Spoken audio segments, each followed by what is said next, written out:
Janasena party అధ్యక్షుడు పవన్ కళ్యాణ్ గారితో నేను మా పార్టీ శాసనమండలి సభ్యులు పిజే చంద్రశేఖరరావు గారు కలిసి అనేక అంశాలపైన చర్చించడం జరిగింది. ప్రత్యేకించి రాష్ట్రానికి ప్రత్యేక హోదా ఇస్తామని ఎన్నికల్లో అధికారంలోకి వచ్చిన వారు ఇవాళ రాష్ట్ర ప్రజలను మోసం చేశారు. పైగా ప్యాకేజీ ప్రకటించి దానికి ఇప్పుడు చట్టబద్ధత లేదని చెప్పి చట్టబద్ధత కావాలని కోరుతా ఉన్నారు. ఎంపీలందరూ కూడా ప్రైమ్ మినిస్టర్ దగ్గర పోతామని చెప్తున్నారు. అసలు చట్టబద్ధత లేని ప్యాకేజీని ఆహ్వానించి దాని ద్వారా ఎంతో జరుగుతుందని చెప్పి ఇన్నాళ్ళు కూడా అన్నీ కూడా బుకాయింపు మాటలు, తప్పుడు మాటలు ప్రచారం చేసి మళ్ళీ ఇప్పుడు సిగ్గు లేకుండా ప్రైమ్ మినిస్టర్ దగ్గర పోతాము, ప్రైమ్ మినిస్టర్ని అడుగుతామని చెప్తా ఉన్నారు.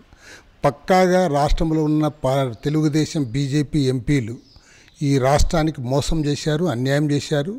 దీనిపైన పవన్ కళ్యాణ్ గారు తన వంతు హోదాలో తన జనసేన పార్టీ ఆధ్వర్యాన ఆయన పోరాటం చేస్తూ ఉన్నారు. అదేవిధంగా మేము ప్రత్యేక హోదా సాధనా సమితి ఏర్పాటు చేసి రాష్ట్ర వ్యాప్తంగా బస్సు యాత్రలు, పాదయాత్రలు నిర్వహించి రాష్ట్రంలో బంద్ కూడా చేయడం జరిగింది. కాబట్టి ఏమంటే ప్రభుత్వం పైన రాబోయే కాలంలో ఈ ప్యాకేజీకి చట్టబద్ధత కొరకే కాదు, విశాఖ రైల్వే జోన్ కావాలి, రాయలసీమకు అదేవిధంగా ఉత్తరాంధ్రకు ప్రత్యేక ప్యాకేజ్ ఇవ్వాలి, కడపలో స్టీల్ ఫ్యాక్టరీ ఏర్పాటు చేయాలి, విభజన హామీలన్నీ కూడా నెరవేర్చాలని డిమాండ్ చేస్తూ ఉన్నాం. అదేవిధంగా ఇవాళ రాష్ట్రంలో టోటల్గా ధన రాజకీయాలు ప్రబలిపోయినాయి.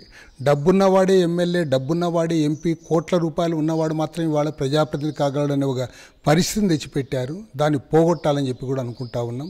దీనితో పాటు ఎస్సీ, ఎస్టీ, బీసీ, మైనారిటీ సామాజిక వర్గాలకు, అట్టడుగు వర్గాలకు పూర్తిగా అన్యాయం జరుగుతూ ఉంది. ఈ నేపథ్యంలో వారికి న్యాయం జరగాలని చెప్పి కూడా మేము ఇవాళ రాష్ట్ర వ్యాప్త ఉద్యమానికి శ్రీకారం చుడుతూ ఉన్నాం. ఇవాళ ఈ అన్ని అంశాలపైన కూడా పవన్ కళ్యాణ్ గారితో కూడా చర్చించాం. ఆయన కూడా ఇలాంటి భావాలు కలిగిన వ్యక్తే కాబట్టి ఖచ్చితంగా రాబోయే కాలంలో రాష్ట్రానికి చెందిన సమస్యలపైన, ప్రజల ఇష్యూస్ పైన ఏ రకంగా చేయాలనే దానిపైన కూడా అనేక అభిప్రాయాలు ఉన్నాయి. ఇవన్నీ కూడా సిపిఐ, సిపిఎం ఇద్దరం కూడా కలిసి ఆయనతో కూడా మేము మాట్లాడుకోవడం జరుగుతుంది. అదేవిధంగా రాష్ట్రంలో ఒక ల్యాండ్ మాఫియా పెరిగిపోతూ ఉంది. ల్యాండ్ బ్యాంక్ ఏర్పాటు చేసి లక్షలాది ఎకరాల భూములన్నీ కూడా కార్పొరేట్ వర్గాలకు కట్టబెట్టడానికి ప్రయత్నం చేస్తూ ఉన్నారు. ఒక్క మాటలో చెప్పండి, చంద్రబాబు గారికి భూమి పిచ్చి పట్టింది కాబట్టి వాళ్ళ వేల లక్షల ఎకరాల భూములన్నీ కూడా తన అధీనంలోకి తెచ్చుకోవడానికి ప్రయత్నాలు చేస్తూ ఉన్నారు. ఈ అన్ని అంశాలపైన కూడా పరస్పరం మేము అభిప్రాయాలు తెలియజేసుకున్నాం. ఖచ్చితంగా రాష్ట్ర ప్రయోజనాల కోసం, రాష్ట్రంలో ఉన్న ప్రజలందరి కోసం ఇవాళ మేమందరూ కూడా అభిప్రాయాలు మార్పిడి చేసుకుని కేంద్ర రాష్ట్ర ప్రభుత్వాలపైన ఒత్తిడి తేవడానికి కూడా మేము పూనుకుంటాం. ఇవాళ ఎంత సుహృద్భావమైన వాతావరణంలో అనేక అభిప్రాయాలు కూడా పరస్పరం మేము వ్యక్తం చేసుకున్నాం. రామకృష్ణ గారికి నాకు గతంలో మద్దతు పలికారు జనసేన చేసే ఈ స్పెషల్ స్టేటస్కి సంబంధించి. సో ముందుగా వాళ్ళకి నా కృతజ్ఞతలు పత్రికాముఖంగా, మీడియా ముఖంగా తెలియజేసుకుంటున్నాను.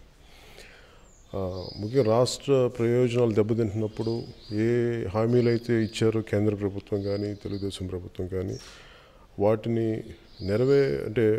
నెరవేర్చాల్సిన బాధ్యత వాళ్ళిద్దరి మీద ఉంది, భారతీయ జనతా పార్టీ మీద, తెలుగుదేశం పార్టీ ప్రభుత్వం మీద. కాకపోతే అవి రెండు తాత్సారం చేస్తూ అది జరుగుద్దా లేదా అని చెప్పి ఎప్పటికప్పుడు అది వెనకే వెళ్తున్నాయి కానీ మా హామీలు అయితే ముందుకు సాగట్లేదు. వీటన్నిటిని దృష్టిలో పెట్టుకుని ప్రస్తుతం వర్తమాన కాంటెంపరీ సిచ్యువేషన్లో ఉన్న డిమానిటైజేషన్ గురించి, స్పెషల్ స్టేటస్ గురించి, అలాగే స్పెషల్ ప్యాకేజ్ గురించి ఎన్ని రకాలుగా మారిపోయారు, వీటన్నిటి మీద మేము అన్ని రకాల అంశాల మీద మేము చర్చ జరిగింది. అలాగే నా అభిప్రాయాలు కూడా జనసేన పార్టీ తరఫున నా అభిప్రాయాలు కూడా తెలియజేశాను. ముందు కలిసి ఎలా దీన్ని ముందుకు తీసుకెళ్ళాలి, ఎలా మాట్లాడాలని చెప్పి ఇంకా సిపిఎం వాళ్ళతో కూడా కూర్చొని దీన్ని ఎంతవరకు మేము ముందుకు తీసుకెళ్ళగలం, ఎలా పని చేయాలని చెప్పి ఇంకా ఒక ప్రణాళిక అనుకొని దాని ప్రకారం ముందుకు వెళ్తాం. కాకపోతే ఇదంతా రాష్ట్ర ప్రయోజనాల కోసం, రాష్ట్ర ప్రజల శ్రేయస్సు కోసం కలిసి ఎలా ముందుకు తీసుకెళ్ళాలని ఇంకా ఒక ఆలోచన విధానం సాగుతాం.